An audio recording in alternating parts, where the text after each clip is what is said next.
Vaheguru, Vaheguru, Vaheguru, Vaheguru,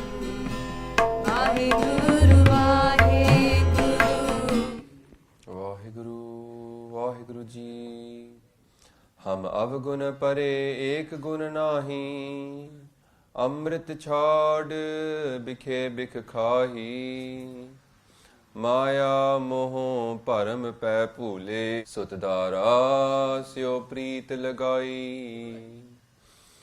एक उत्तम पंथ सुनियो गुर संगत, तह मिलंत जम त्रास मिटाई। एक अरदास पाठ कीरत की, गुरु रामदास राखो सरनाई। गुरु रामदास राखो सरनाई। धन धन श्री ग्रंथ साहिब जी दे हाजिर बैठी साध संगत जी, आओ फतह सान पाओ जी। वाहिगुरु जी का खालसा, वाहिगुरु जी की फतेह। Maharaji Kirpa, today is week 2 of us going through Rehraas Sahib. Now last week we talked a lot about the importance of Rehraas Sahib, so I'm not going to go upon that. But the slok that we did get through last week, as I said, we're going to go to the longest version of Rehraas Sahib out there, just so we cover everybody. So last week we looked at that slok in Rag Malar by Guru Nanak Dev Ji Maharaj, when they go slok mahalla pehla, tan so kagad kalam tan, tan panda tan mas, tan lekhari nanka, jin naam likhaya sach. Now we looked at that to refer to Gurbani and how the paper is blessed, the ink is blessed. But there is another way of looking at this slok. And this is why it's important to look at steeks, because looking at Puratana steeks, they have taken this to mean that here, tan, so kagad, paper, the paper here is a buddhi. Buddhi meaning the wisdom of the mind. The brain itself, you could say, buddhi. So that is the paper that we're going to look at. And what is the kalam? The kalam being the pen is love. So with the pen of love, and using our brain as the raw material upon what we can write upon it, panda, where is that panda where we're going to get the ink out of? Thinking, our mind itself. And then mas meaning our vichar. What kind of thinking are we going to put from that mind? Is it going to be good thinking or the bad kind of thinking? So taking out the best kind of thinking from our mind as our vichar, and using that to write upon our buddhi, our wisdom. Tan so kagad kalam tan panda tan mas. And then who is that tan lekhari nanaka? Jin naam likhaya sach. Here the lekhari is the Guru. Blessed is the Guru who uses his pen of love, because when we look at Gurbani, we're looking into the Guru's eyes. And what we're using Bani is like this.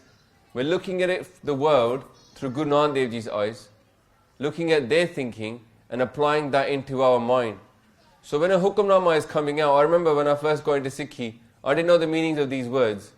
But I used to think that when my head was down and the Hukamnama was being read out, I could feel like Guru Sahib was writing upon my brain. And many people have felt that I wish that my brain was a paper and the Guru's words could be inscribed upon them, because the brain is very teed. There's a Punjabi word meaning dumb or stubborn. The brain is very stubborn. It sticks to what it knows best. And in a way, I remember watching this video online. The guy was like, people say we're brainwashed. And he goes, we are brainwashed. We washed our brains. We've taken the dirt off our brains and we've cleaned them. We've washed them. So in a way, a Sikh is trying to wash his brain with Bani and have the Guru's words inscribed upon the brain. So, here Tana Lekhari Nanaka, Nanak Guru Nanak Ji Maharaj, he is the writer, and who is the person whose brain he writes it upon? Us. Tana Lekhari Nanaka Jin Naam Likhaya Sach. Where does he write that Naam? Into our consciousness. Because ultimately this game is all about the mind. Man jeete, jag jeet. So Guru Sahib is that writer that would change our thinking. That's actually what a Sikh is here to do. So that's an alternative translation of that slok. Then after that there is another slok which Maharaj says, Mahalla Pehla, aape pattee kalam aape, upar lekh pitu, eko kahiye nanka, duja kahe ku. Maharaj says, aape pattee kalam aap. What is that translation? The simple translation, again taking back to Bani, that you yourself are the pattee. Now pattee is actually a piece of paper, or it can be the slate as well, the slate. And there's a shabad in Gurbani called pattee likhi by Guru Nanak Dev Ji Maharaj. They wrote it when they were 7 years old. Imagine, a 7 years old Guru Nanak Dev Ji Maharaj wrote a shabad very deep called pattee likhi. So aape pattee, or Waheguru, you yourself are the pattee, the slate. And then kalam aap, the pen that writes on top of that, the paper. You yourself are that pen. Upar lekh pitu, and the writing on top of that, Maharaj, you are the whole thing. Now, if we take this to look at what was previously talked about, then Waheguru, you are the consciousness that is being written upon. You are the actual writer, the Guru, who writes in love on top of that consciousness. And then more importantly, Waheguru, you are the actual writing, the Gyan itself, the Guru's Gyan. You are all these things. So, because there's three things that are being interacted here: the Guru, the Sikh, and Waheguru. For us, Waheguru is Bani. So the Guru is writing that Bani, that Gyan, into us. And another way, this can also refer to our lekha, what we have to do in our life.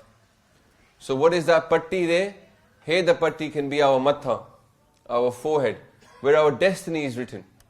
So you yourself are that forehead upon which the destiny is written. Aape pattee. Kalam. What is that kalam? The hukam of Waheguru.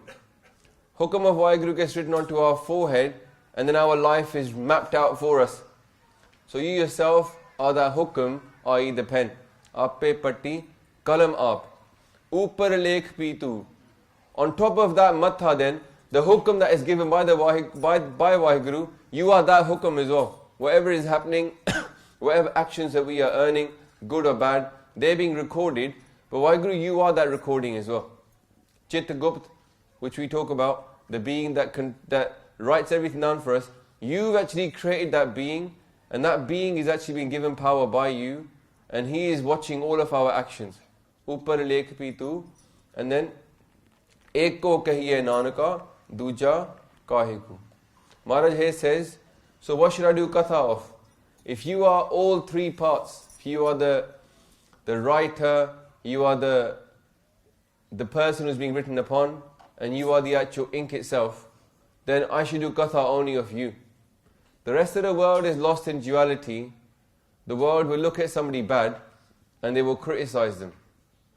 But Guru Nanak Dev Ji will see that person is being misled by Waheguru themselves. So they'll look at that person, they'll say, well, yes, he's mistaken, yes, he's misled, but who misled him? Waheguru. And who is that person in the first place? It is Waheguru. So that person represents for Guru Nanak Dev Ji an opportunity to do seva, an opportunity to help somebody. The rest of the world, they see that as an opportunity to criticize somebody, an opportunity to feel better about themselves by criticizing somebody else. So Guru's eyes, Guru's consciousness is very different to how we normally tend to see the world. So here Maharaj says, ki, let's not do katha of anybody else. In the Gurdwara, let us do katha only of that truth, of that Waheguru, who is all things, sab kuch, every single person around us. And that's why it's very hard for us to get that consciousness of Sikhi, which is ki sab gobind hai, sab gobind hai, gobind bin nahi koi. It's a very hard level to aim towards, simply because we tend to see everything as separate. And that unity is what Guru Sahib is pointing us towards. So here Maharaj says, don't do katha of other people. Duja kahe ku. What could that duja be? The duja could also be when we start researching into katha of other beings. So, some people, they get too caught up in the katha of the different, like avatars for example. They might spend all their time researching the finities of Krishna or finities of Ramji and all the other things. They become great jnanis, being told to remember my Guru. Pratham Bhagoti Simrike, Guru Nanak Laitya, Phir Angad, Gurte Amardas, Ramdas Se Hoi Sahai. A Sikh might say, well, I've been told to remember my Gurus, but the Gurus were born and the Gurus were died. The Gurus died. So they say, how does that work? The way to understand this is that the Guru was always shabad. He came in 10 bodies. But when he was asked, who is your Guru? Guru Nanak Dev Ji Maharaj said, Shabad Guru, Surtatun Chela. The Guru was always shabad.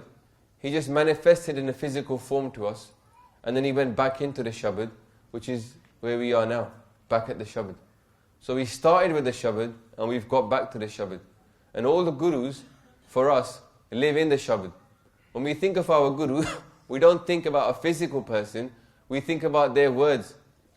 A Sikh, when they remember that, when they have that conversation with their Guru, they're actually having a conversation with the Guru's shabads.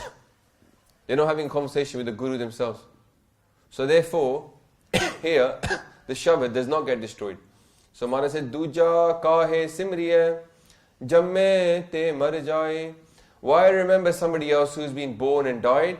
Here we can apply this to the avatars, different avatars. Why worship anybody else? Why worship anybody but the one who's never been born and never died? Ades, tise ades, ade, anil, anad, anahat, jug jug, eko ves. The one who doesn't change, who doesn't get born, who doesn't die, stays the same always. And Maharaj says here, eko simro nanaka. Meditate upon the one, jo jal thal Rehraas Sahib, the one who is in the water, jal meaning water, and thal meaning earth, Rehraas Sahib, who is absorbed in both earth and water. It's hard to find Vaheguru. Jale Hari, Thale Hari. Guru Gobind Singh Maharaj in Akal Ustat then says, you know where Vaheguru is? I see him in every drop of water. He said, you know where Vaheguru is? I see him in every bit of earth. This again comes back to our perspective. If we're looking at the world from the Guru's eyes, we'll see Vaheguru everywhere. The problem is that the eyes haven't been washed clean with the Guru's Amrit. Which is when you take Amrit, the Panch Pyare purposely pour it into the eyes of the person. And we've had a few things recently take Amrit over the Christmas holidays, so that's brilliant. But just remember this, that the reason it's poured into your eyes is that what was there before, the falsehood, the param, should be tried to be removed in that same way every day. Just like the Amrit ceremony happens once for you in your lifetime, also every day it happens again. You take the Panjabaniya in the morning, you read those, and you try and go back to that state where you're looking at the world through the Guru's eyes. And then it's poured into your brain, onto your Dasam Dwar, so that you can feel Vaheguru in the same way. And then you drink it as well, so that when it goes inside you, the Amrit starts to be created inside as well. Then there's a shabad in Rehraas Sahib, which often the Kirtanis sing. And this shabad is at the very end of Asa Diwar, which you've all heard, and I'll read it now, and then we're going to go through it. Maharaj says, Har jug jug Bhagat upaaiaa, Paj rakhda aaya Ram Raje, Harnaakash dusht har marya, Prehlaad taraya, Ahankari Anand ka pith de, Naam Deo mukh laya, Jan Nanak aisa har sevya, Ant le chhadaya. This shabad is by Guru Ramdas Ji Maharaj in Rag Asa. On 451, it's at the very end of Asa Diwar. Asa Diwar tends to start with these chants of Guru Ramdas Ji. So you got 24 chakke, and each chakka will start with a chant by Guru Ramdas Ji, and then it will go into shabads, sloks by Guru Nanak Dev Ji and Guru Angad Dev Ji, and then a pauri by Guru Nanak Dev Ji. So this one is the 24th one, and as soon as you've heard this, you know Asa Diwa is coming to an end. Yeah, this is the last one. So, and this is what it starts with: Har Jug Jug Bhagat upaaiaa, Paj Rakhda Aya, Ram Raje. Ram Raje is here referring to Vaheguru. So Ram, oh God, Raje meaning king. It's a very beloved way of calling Vaheguru. Oh my Lord God, you are my king. And Maharaj says Har, Vaheguru, as Hari, as the one that flourish, makes us flourish, the one that makes us green from when we are dry like wood. Har Joga Joga Bhagat upaaiaa.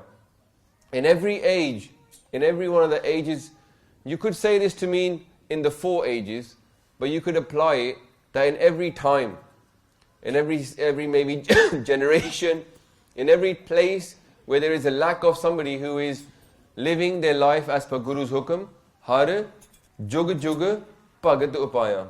In every age, in every time, you create a Bhagat. You create somebody who is worshipping you. Paj Rakhda Aya Ram Raje. You, Vaheguru, keep the honor. What does that honor mean? If you look at a human being that is living like an animal, Guru Arjan Dev Ji Maharaj talks about there in Bani. They say, Ki kartoot pasu ki manas jat. That the actions are of a pig or an animal. A pasu could be a cow, could be an animal. But the body, the caste you might say, is of a human being. Kartoot pasu ki manas jat. Log pachara kare din raat. People are confused about what this being is. Because until the human being is living as a human being, and for us what a human being is intended for is to connect to Vaheguru. Guru Arjan Dev Ji Maharaj already told us now in Rehraas Sahib that Pai parapat manuk de huriya gobind milan ki eh teri bariya. They said we've come upon this earth to actually connect to Vaheguru. But until we're living our life in accordance with the hukum of Vaheguru, as a spiritual person and a moral person, we're actually living like a pig or an animal, a cow. No control over our our lower senses, and we're being ruled only by our desires. And this desires of our physical senses is basically going to link to the next body as well. So we are dishonored actually. Sada koi laaj nahi. We've got no honor, no badge when we're living like that. And if you take it to the extreme, you might say, well, some people are good people, you know, they might drink, they might do drugs, but generally they're nice people. But they haven't got Vaheguru. If you take it to the extreme, the people in this world that are actually purely chasing their own enjoyment, they don't care about anybody else, even normal people won't respect them. If you look at the world, if you see somebody you know in your family or somebody you've met who's got absolutely no qualms about, you know, stealing, robbing anybody to get what they want, they've got no respect as well. And then this is effectively what Maharaj is saying that people are becoming like. But in those times where people are totally lost, people have got no kind of respect as per what the human life was intended for, Guru Maharaj or Vaheguru will always send spiritual people upon the earth. So whenever there is darkness, whenever there is too much jawr upon the earth of the sins of people, yeah, because every single person who is committing sins is like a burden upon the earth. Sheikh Faridi says, Visriya jin naam te bue parthiye. Those people who've forgotten Vaheguru's name, when they walk upon the earth, they're like a burden upon the earth. Whereas somebody who's remembering Vaheguru's name, they're not a burden, they're actually uplifting the earth. Their energy that they bring to the earth is actually making that earth blossom. So, Vaheguru, in order to keep the respect of humankind, in order for us to keep on with our ultimate aim of merging with Vaheguru, they keep sending Bhagats into this world. Now, this week, or last 2 weeks, there's been a lot of people, Bhagat wale, who've actually moved on. Yeah? Sant Baba Ajit Singh Ji Hansali wale, charai kar gaye. Then just recently, Bhai Jeevan Singh, very beloved Gurmukh Pyare, they passed on as well. So they were the ones that were lifting up the weight of the earth and the rest of us are the ones putting the earth in strain. And these people have moved on, but does that mean all is lost? Does that mean, oh well? No. Because what Waheguru does is they always send more Bhagats. So this is the way the world works. We shouldn't cry when a sant passes on. People think, oh no, it's all lost now. For the people that are closest to that Mahapurukh, obviously for them, that person is not going to come back. So they do feel sad. But in the wider game, this Shabad, although it reminds us that Waheguru is so compassionate towards us, they always send someone to remind us what we're here for. So the Panth, our Khalsa Panth, will never really be in Tendi Kalam. Whenever something goes wrong, Guru Maharaj will always send people to re-correct the balance. Because the hukum is being given, ki Raj karega Khalsa. Yeah? So, in that sense, we shouldn't be too worried about our Panth either. Long as we do the right thing, Akal Purakh will take care of the Panth itself. So, Hare Jug Jug Bhagat upaaiaa, Paj Rakhda Aya, Ram Raje Waheguru has always kept the honour of humankind. But also, Waheguru keeps the honour of the Bhagats. And this is what it refers to in the next Panthi. Maharaj says, Harnaakash tushta har marya, Prehlaad taraya. What is that story? Harnaakash was a Bhagat in Satyug. He did a lot of bhakti. And then once he got a lot of bhakti, he got Vishnu appeared to him, because he was doing a bhakti of Vishnu. And he said, I'll give you anything you want, take a var. And this is what he was waiting for, you see.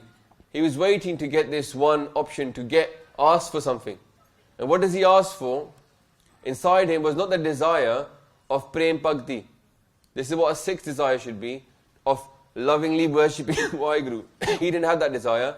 He asked that no one can kill me that is either a devta or a human or a rakshas, a demon. He goes, no one should be able to kill me in day or night. No one should be able to kill me inside or outside. No one should be able to kill me with a flying weapon or a weapon that's held, shastar or astar. So none of those things can kill me. So he basically asked for what he thought was the best way to get immortality, because you couldn't ask for immortality, but you could get saved from death through all these different conditions that he placed. And Vishnu actually granted him this wish. So Harnaakash then became a tyrant. He basically went and took over the Devi Devta's own country. He went to Lokpuri, took over and kicked out Indra, and basically became a tyrant towards the Devi Devta. And then he insisted that he was God and that he should be worshipped. So he, in the Puratan text, they actually have what he used to say. What he used to say is, Jale Harnaakash, Thale Harnaakash, Hai bhi Harnaakash, Hosi bhi Harnaakash. He used to make people chant this. He says, I am in the earth, I am in the water. We just read this a minute ago. Yeah? Eko simro nanaka, jal thal Rehraas Sahib. He said, I am that one. He used to tell people, I am in the water, I am in the earth. And obviously we know that's not to be true. So Harnaakash was extremely hankari. And his son was Prehlaad. There's many Sakhis of Prehlaad. His son was Prehlaad, but Prehlaad was trying to do worship of Waheguru.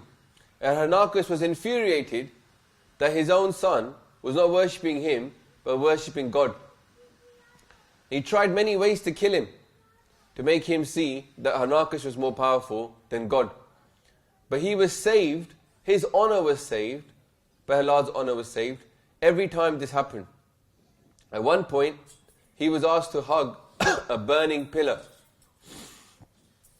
so he could burn with it. And as he looked at that burning pillar, and about to hug it, he saw that there was an ant that was surviving on that pillar, in the fire. So he said, well, if that ant can survive, Waheguru is keeping the ant, Waheguru will keep me as well. So he hugged the pillar, and the whole pillar burnt down, but Prehlaad never burnt. So this is where the honor of Prehlaad was kept, because he was keeping his word to Waheguru. and his honor was kept because Waheguru was keeping his honor. So, what happened to Harnaakash in the end?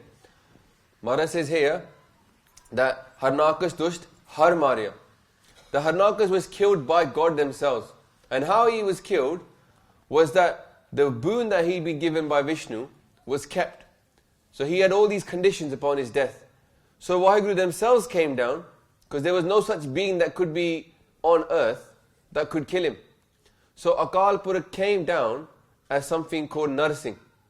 And Narsingh is a human being with a lion head. So he wasn't a man, and he wasn't a demon, he wasn't an animal either. He was something in between. So Narsingh came down and he grabbed Harnaakash in the veranda of the castle. So Harnaakash was not inside the house and he wasn't outside either. And he grabbed him, and it was evening time, so it wasn't day and it wasn't night. He picked him up, Narsingh picks him up, puts him upon his legs. And Harnaakash had asked not to be killed either in the sky or on the ground. So now he was on the legs of this, on the pattee of Narsingh. So he wasn't in the sky and he wasn't on ground either. And then he was killed by the claws of that lion. Narsingh's claws killed him. And therefore he wasn't killed by a weapon that was thrown or a weapon that was made out of metal. He was killed by the claws of Narsingh. So in this way, Harnaakash was actually killed by Waheguru themselves. But the honor of even Vishnu was kept, because his boon that he'd given to Harnaakash was actually preserved and it remained valid, but he still died. Yeah? And in the same way, Maharaj kept the honor of Prehlaad as well. And who could do this? Only Waheguru. Yeah? So Akal Purakh can break their own rules. When we look at the word Nirpau means that Waheguru is outside of fear. Now, none of us can create this being called Narsingh. Yeah? We have to live in the hukum, and if we do wrong, we will suffer. We can't break the rules of hukum. Hukum andar sabako, bahar hukum na koi. But Akal Purakh is not subject to hukum. They can break their own rules. And they've got no fear of breaking their own rules. Yeah? Narsingh is not really as per the rules of physics. Yeah? But he wasn't actually born. He just came, did his job and disappeared again. But Waheguru can break their own rules. They have no fear of doing whatever they want. It's only we that have to fear Waheguru. Akal Purakh has no fear. So, Harnaakash was killed. And then Maharaj, in the next one they say, Ahankari anandaka pithde, Naam Deo Mean. So he preserves the honor of his Gursikhs. He protects his Gursikhs, and those people that are a pain upon the earth, the tyrants, they're killed by Waheguru, and the Bhagats are lifted up. But on the other end, people that are ahankari, people that have got a lot of pride, ahankariya, nindaka, pitade. The nindaka means people that are criticizing the saints. So a nindak is not somebody who is discussing the truth about somebody. A nindak is somebody who is criticizing and telling lies about someone who is actually good. If somebody is actually bad, yeah, and that you're doing a lot of bad stuff, then to talk about that isn't really Nindya. Right? If you were to sit and discuss what Hitler did, it's not the Nindya of Hitler. Yeah? But if somebody's actually a Bhagat Banda, somebody's actually a very good person, a saint, and you spend your time sitting around cussing that person, then that is actually Nindya. So ahankariya, people that are proud, nindaka, people that are very are slandering those who are the saints. Ahankariya, nindaka, pithade. Pith means your back. The Waheguru turns their back towards those people. Yeah? Naam Deo Mean. Mukh means the face. Naam Deo here is specifically talking about Naam Dev Ji. Bhagat Naam Dev Ji, who's in Guru Granth Sahib Ji. Naam Deo Mean, he put Naam Dev to his front, embraced him, and turned his back towards the people that were proud and the people that were criticizing him. What is his story? This story is referring to a time when Bhagat Naam Dev Ji went to a famous mandir in the south. In this mandir, it was a Nag mandir. Bhagat Naam Dev Ji went there to worship Waheguru. And instead of using the normal shene, you know what we have here, those things that you shake to make noise. He used his chappalan and he was singing kirtan with his chappals. Yeah? And he was banging those things together and singing kirtan. And the pandits, the people that ran that mandir, they are very sort of, well known. They were very well educated. They read all the Vedas. And they came out, they saw that Naam Dev Ji, firstly, he's doing what they thought was silly, which is using chappalan to make music. Yeah. Secondly, he's not very well educated in the Vedas at all. Naam Dev Ji was a Bhagat, but he wasn't a educated Bhagat. All of our Gurus are very educated, but Naam Dev Ji wasn't. And they're saying, oh, inu pata ki hega? So they've got ahankar about their own knowledge. Yeah. Next, they start criticizing him for being low caste, that he's low caste, and on top of that, that he shouldn't really be here. So they kick him out of the mandir. Naam Dev Ji gets kicked out of the mandir, and it's obviously a lot of dukh to them, because they were enjoying the kirtan, and they were really enjoying worshipping God in the mandir. So then they go out of the mandir, and they go and sit at the back. At the back of this mandir, they start singing kirtan. And they're singing to Waheguru, and Bhagat, Bhai Baljit Singh Ji is actually going to do Katha, has done Katha of this. It'll go up on a channel at some point. But they're singing a shabad, and they're saying to Waheguru that look what's happened. I came to your mandir to do bhakti of you, and look what happened. They kicked me out. They said to me, I'm low caste. Yeah? They said that I'm low. And they said now, it's not a case of my honor, that I am just a low person, that I've been kicked out. They said, but it's a case of your honor. Said, people know me as your saint. And as your saint, I've been kicked out of your temple. So if you just give me justice after I'm dead, if you give me mukti after I'm dead, that'll be nothing.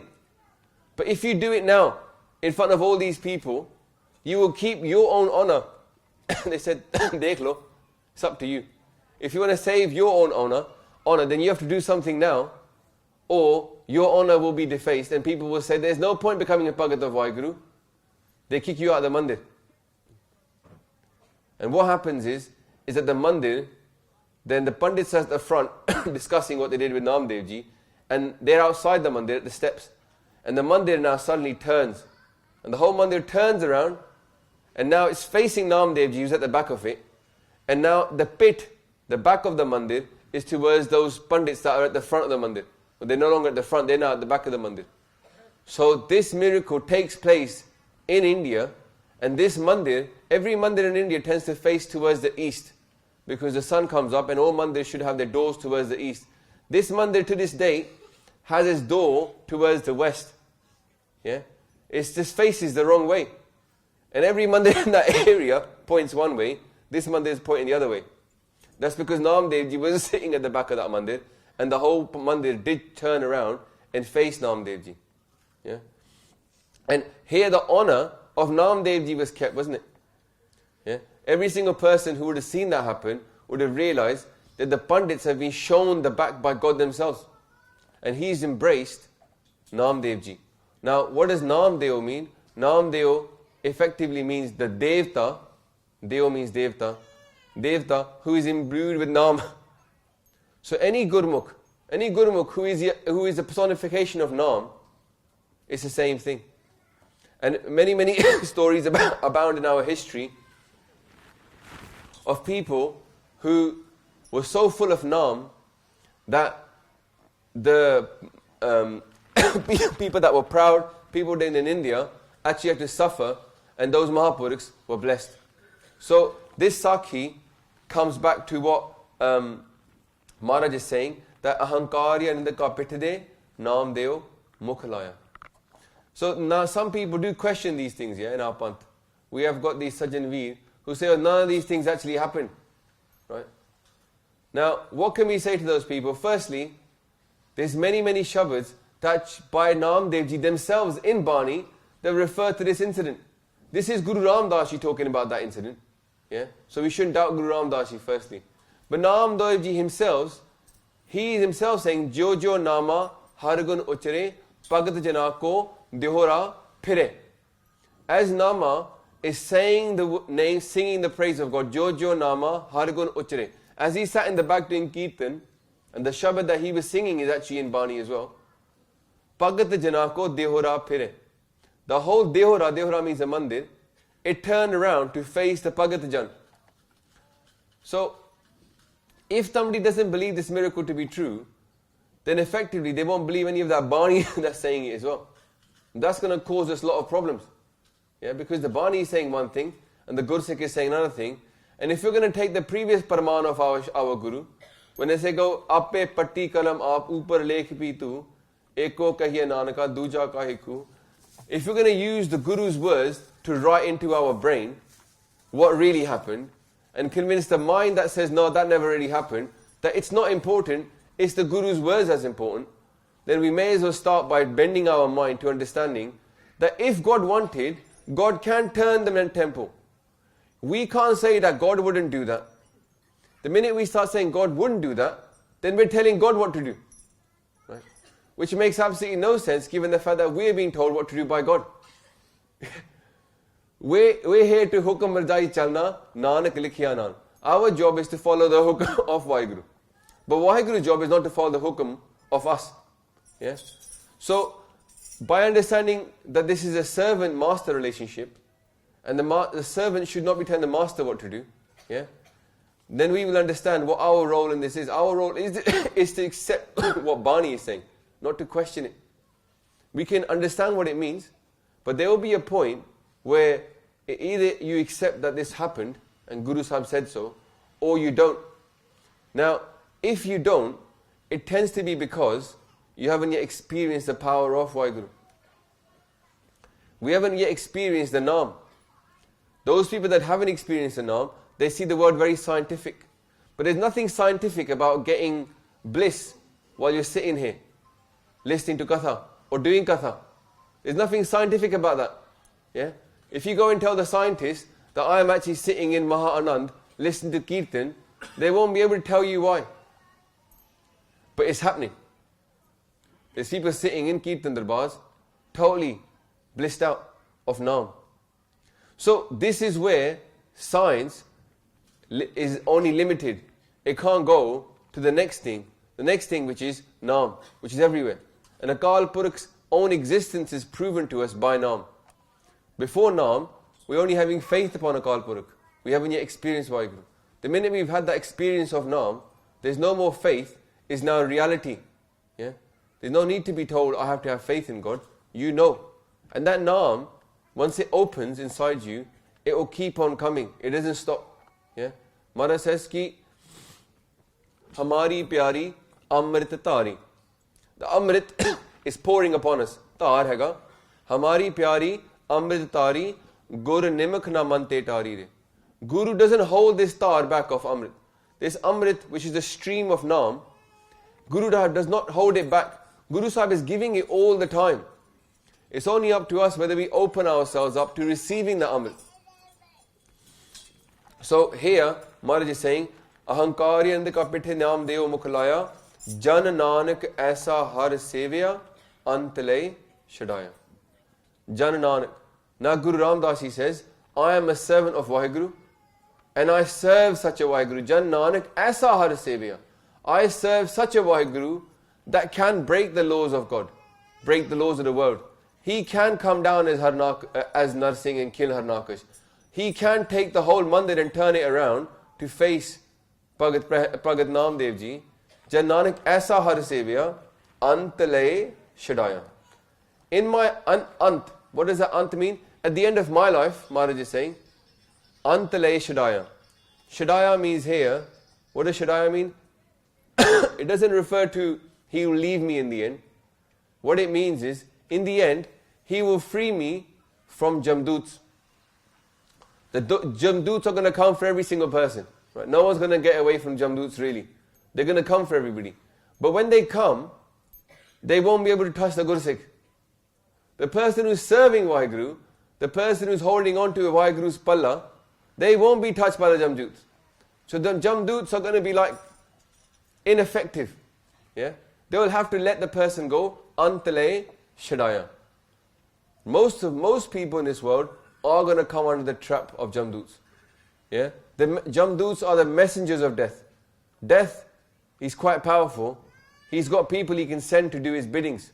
Yeah? Call. So here, jamdoots are the kind of people that be sent to do his work, but they can't touch the Gursikh. So, Jan Nanak aisa har sevya antale. Anybody who serves this Waheguru, anybody who accepts that Waheguru is all powerful, and that Waheguru can intervene upon the earth, doesn't put limits upon Waheguru, but puts limits upon themselves. Our work is not to put limit upon Waheguru's power, but to limit ourselves to live within the hukam of Waheguru. Parhej rakhna, to keep some restrictions upon ourselves. Jan Nanak aisa har sevya. What does it mean to serve? Sevya here means to become a Sikh. Yeah? Maharaj says in Sukhmani Sahib that man beche satgur ke paas. Sell your mind to the Guru, and what happens then? Tis seva ke karj ras. As you sell your mind to the Guru, then you become a servant. You're not really a servant until you've sold your mind to the Guru. Because when you sell your mind to the Guru, then you start serving him in the way that he wants you to serve him. I'll give you an example. If you're told to go and make a cup of tea, you can go and make a cup of tea any way you want.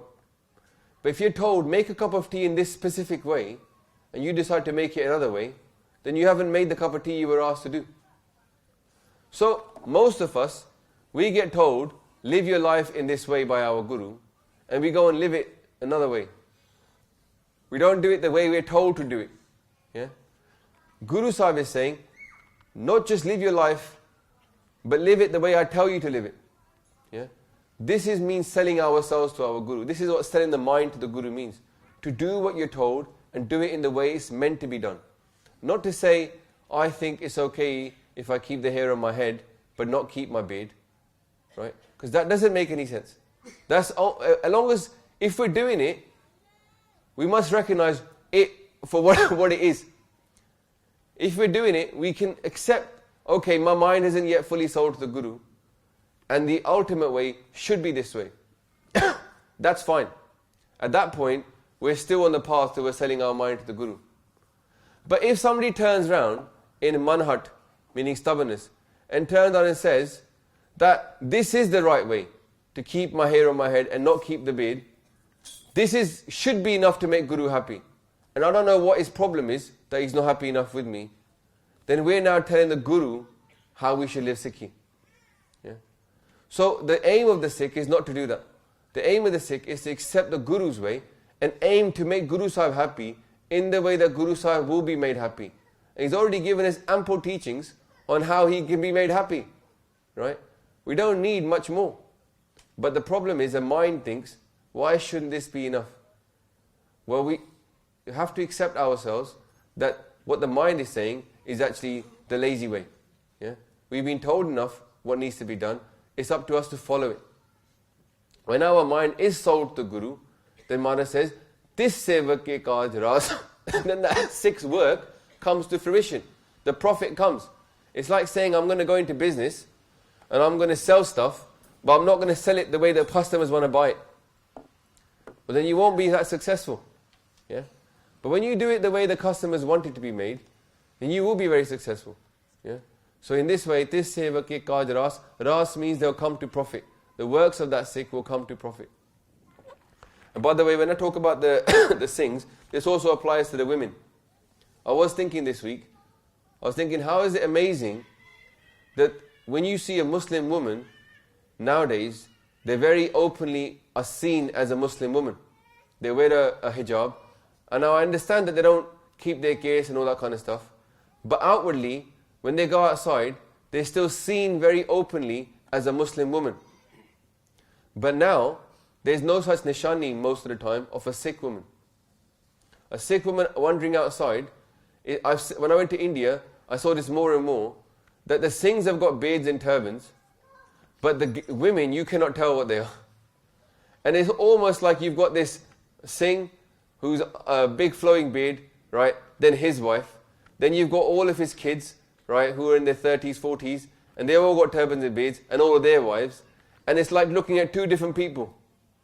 All the Singhs stand out as a Sikh. And then all the women look like whatever. You couldn't tell what they are. There's no outward manifestation of a Sikh female anymore. Okay? And that never used to be the case. Okay? Maharaj has told us all to stand out for our faith. But it seems now that we've gone and said, oh, it's okay, they don't have to stand out, it's okay, it's not for them. To the point where now, situations have gone to OTT now. OTT, and there's no more difference between a Sikh woman's outward appearance and their own, effectively their own morals to the rest of the world. So, the women, they're not really asked to perform the work that the man is being asked to perform, which is to stand out. And that never used to be the case. So in a way, whether it's a patka, whether it's keeping our hair in a bun on top of our head, there should be a desire on the inside a Sikh woman to also stand out as a Sikh. Because the Guru has given us a hukum that we should be nirala. We should be separate from the world. If you look around yourself and you see the whole world looking one way, and then you look in the mirror and you look the same way, then as a Sikh there's a bit of a problem. Yeah? A Sikh is not meant to look like everybody else in this world. We're made to stand out. So if you look in the mirror and you see yourself indistinguishable from society, then take a stop pause and say, why do I look the same as everybody else? My Guru is giving me a hukum to stand out. And if I don't stand out, what's going on? Why have I become like everybody else? Because Maharaj says, Jab lag khalsa rahe niara, tab lag tej diyu main sara. Jabe gaye biparan ki reet, main na karu inki prateet. Guru Sahib is asking us to stand out from the rest of the world. And if you look in the mirror and you say, look, I do look different from the rest of the world, then great. Whichever way that is, whether it's with patka, whether it's with lack of earrings and lack of too much makeup and covering up, if you look different from the way the world is expecting you to look, then that's good. Yeah? Doesn't mean you become a punk rebel. Okay? We're expecting in the Gursikh way.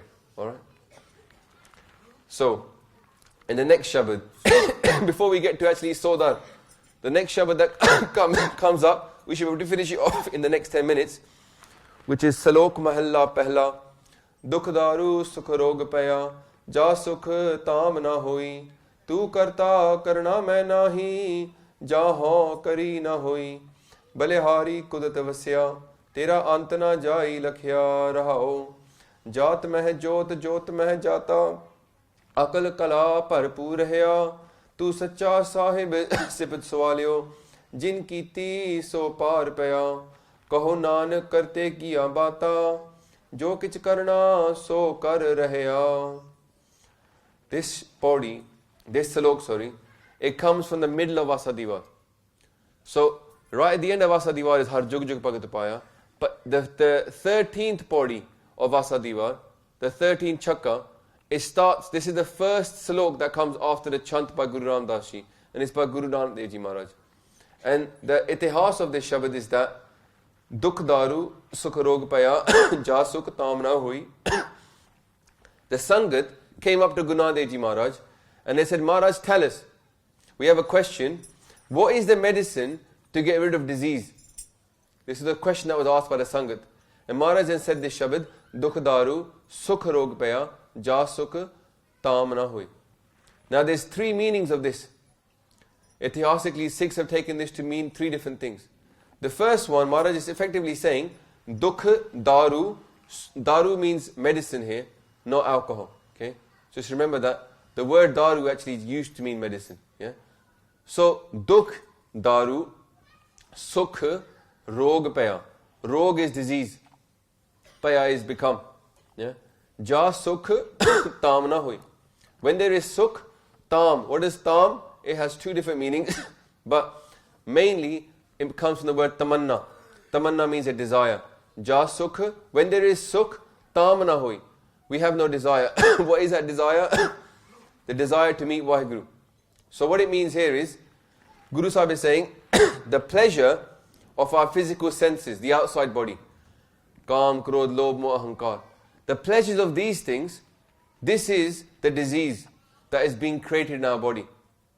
We have a disease which is basically being attached to the world. Maharaj says, to endure the dukh of jap tap sanjam, to do bhakti. When there is bhakti, there is dukh. How do we know that? Well, if you start to do bhakti, the people around you, they're going to look at you and go, Bichara. So there's a proof there that the world thinks that there is dukhiness attached to doing bhakti. You just try it. If you leave your normal world, if you're involved in the world of maya, alcohol, drugs, leave that world for just 2 weeks and start to wake up in the morning and do your simran and part and tell your mates that's what you're doing, and they will look at you with pity. They will say, oh, what a shame. Yeah? So that dukh that they can see of doing this path, that dukh is the dukh that we have to go through, right? And this is the dukh, right, which actually is the medicine. Dukh, daaroo, right? The dukh of doing worship of God is the dukh that is the medicine that we need to enjoy. Yeah? Dukh, daaroo, sukh, the sukh of the world that involves our outer senses, this is the disease. Dukh, daaroo, sukh, rog paya. Ja sukh tam na hoi. When we have the sukh of the world, when we're happy, if you think about the worldly way, if you've got a car, you've got a house, you've got a happy family, and you're enjoying yourself, you've got all the food you want, that sukh that people look for, that sukh is the disease. Why? Because in that sukh, we will never create in ourselves the tamanna to worship Waheguru. So what happens is, if you take this shabad, the reality of this shabad is this, that when we lose the sukh of the world, so many people come into religion when somebody dies in their family, or they lose a lot, they lose everything, and the sukh of the world is no longer there. Ja sukh tam na hoi, but ja nahi sukh, then tam ho jandi hai. The desire comes. When there is no more sukh of this world, then the sukh for achieving Waheguru, the desire for that Waheguru comes out. We think, what else is there? I had this stuff, it's gone. Is Waheguru there for me? Ja sukh tam na hoi. So this is the first part. But the second meaning of this is that the dukh of birth and death, this is the disease that we're suffering. That everybody is going through birth and death, and this is the biggest disease that we suffer, because that's homme. In our previous life we had homme. In this life we have homme. Homme dirag rog hai. Daaroo bhi isma hai. The desire, okay, to escape from this prison, to escape from this constant disease of birth and death that we're subject to, this desire, okay, we need the sukh of Naam. Okay, the sukh of Naam, the peace of actually jumping Waheguru's name, this sukh will destroy the disease of birth and death. So here, dukh, daaroo, sukh, rog paya. What does that mean? That we like this dukh. We think this dukh is important. We like to be born, and we like to live, and we like to die. We like to live in this world of coming back. But the thing that gets us out, we haven't yet understood. We think that's a disease. Naam japana. We think that sukh is actually a disease. We don't need that disease. Let's just live in this world and enjoy it. Yeah? And so what if you have to come back again? Many people, if you tell them, you know what, if you don't jap naam, you won't never get mukti, they might look at you and go, it doesn't matter, I don't mind coming back again. Yeah? So they have become absorbed in the dukh, and they love the dukh of rebirth. But some people wake up from this rebirth dukh, and they say, no, I want that disease of naam. Because in that sukh of naam is actually my solution. Dukh daaroo, sukh rog paya, ja sukh tam na hoi. But when we get that sukh of naam, ta m na hoi, then ta am na hoi. The am means the disease. So the word am here, when we get the sukh of naam, then we don't have that disease of birth and rebirth and death. So when we get the final sukh that we're looking for, and we actually enjoy it, then we won't have to come back into rebirth. Naam will keep us outside of that. Dukh daaroo, sukh rog paya, ja sukh tam na hoi, tu karta karna, main nahi, ja ho kari na hoi. Waheguru, tu, you, karta karna. You are both the karta, the doer, and you are also karuna. Karuna means somebody who is full of all the kirpa. So you are karta, you are the doer, and you are the karna, the one who can do kirpa. Yeah? Tu karta karna, main nahi. I am not anything. I can't do anything. Jaho kari na hui. I can't do anything. If I try and do something, it won't happen. This brings us back to Naam Dev Ji quickly. Again, Naam Dev Ji actually was arrested once by a Mughal king who said to him, show me a miracle, Naam Dev Ji. If you are of God, show me a miracle. And the miracle he was asked to perform was actually to bring a dead cow back to life. Yeah, a dead cow was, and this whole shabad is in Gurbani. The whole story of what happened in much more detail is in there. Namaji says, Nama Sultane Bandya Badila Dekho Tera Har Beetla Raho. He says, bring this cow back to life or I'm going to cut your head off. Bismil go deho jivaye natar gardan maro thai. He goes, either you bring this cow back to life or I'm going to chop your head off. Naam Dev Ji says, Badshah, aisi kyon hoye? How can I do this, O king? How can I bring someone back to life?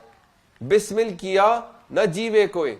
Because even if I say some special mantra, Bismil here is from the word Bismillah, right? But he goes, even if I say a couple of mantras, I can't bring someone back to life. And what does Naam Dev Ji say here? Mera kiya kachu na hoye, kar hai ram, hoye hai hoye. Hoye hai soy. Mera kiya kachu na hoye. This is what this line is referring to, that what we do can never happen.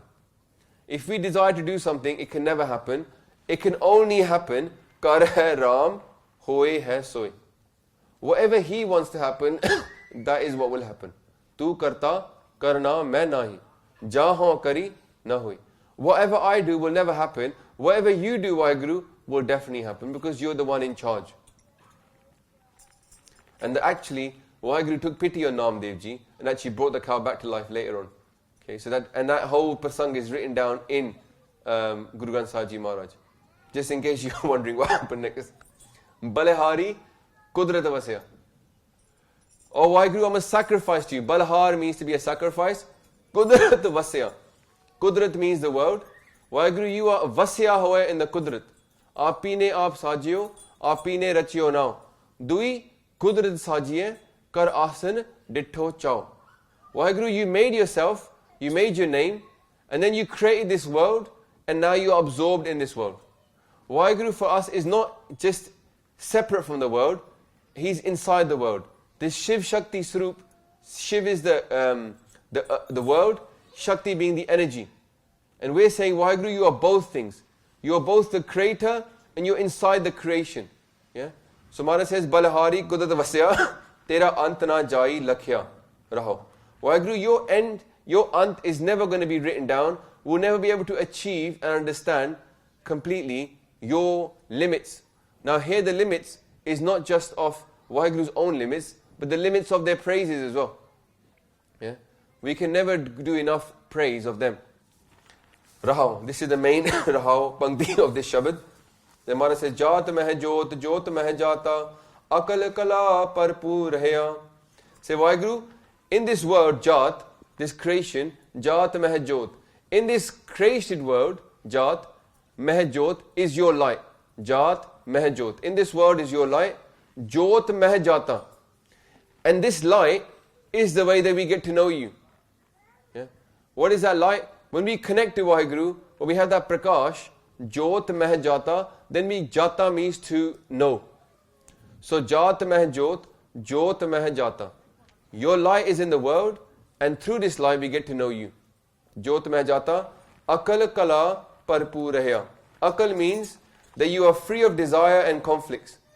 So akal kala, your power, Waheguru, is separate from this rest of the world. You're not attached to Maya. Akal kala parpur rahya.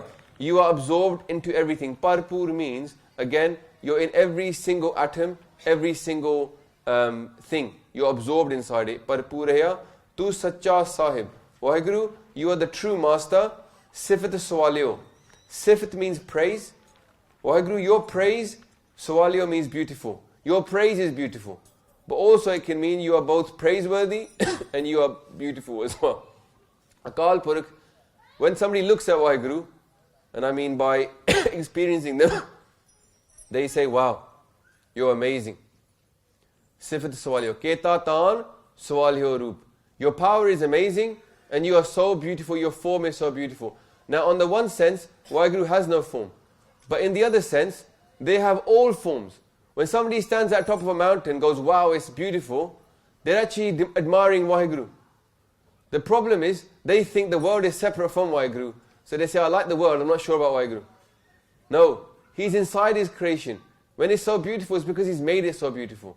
So, Sifat Swalyo, Jin Kiti, So Par Paya. Maharaj again reiterates, those that do the praise, the Sifat of Waheguru. Sifat means praise. Yeah? Those that praise Him, what is that? Kirtan. Sifat Swalyo, Jin Kiti, So Par Paya. The people that do that, Jin Kiti, So Par Paya, they cross over this worldly ocean. They don't have to come back into reincarnation, they cross over. Maharaj says, Jin Kiti, So Par Paya, Kaho Nanak, Karte Kiyan Bata, Jo Kich Karna, So Kar Raya. Nanak says, Guru Nanak Ji Maharaj says, I'm doing bata. Bata means talk. I'm talking about Waheguru. Kaho Nanak, Karte Kiyan Bata. Of that creator, the one that does everything, Karta Pur, Karte Kiyan Bata. I'm talking to you about him.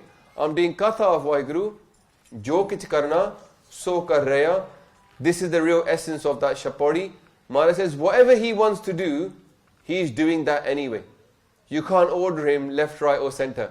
He won't listen to anybody. Jo kich karna, so kar rahe. So, in that we've come to the end of that slok. Next week we're going to go to the pattee, which is Sodar. So I'm sure in the Katha and in the Sakhiyan, I must have made a bunch of mistakes. So, Sasangaji, it's very important to understand the stories of Naam Dev Ji. Myself, I made mistakes in the Katha. I beg your forgiveness. Bolan chokade khe bakh ji, gaj gaj ke fateh aapne ji. Waheguru ji ka khalsa, Waheguru ji ki fateh. Vaheguru, Vaheguru. If you enjoyed this video, please like, comment, share and subscribe. Please donate and help spread Guruji's message. Link is in the description below. Vaheguru ji ka khalsa, Waheguru ji ki fateh. Vaheguru.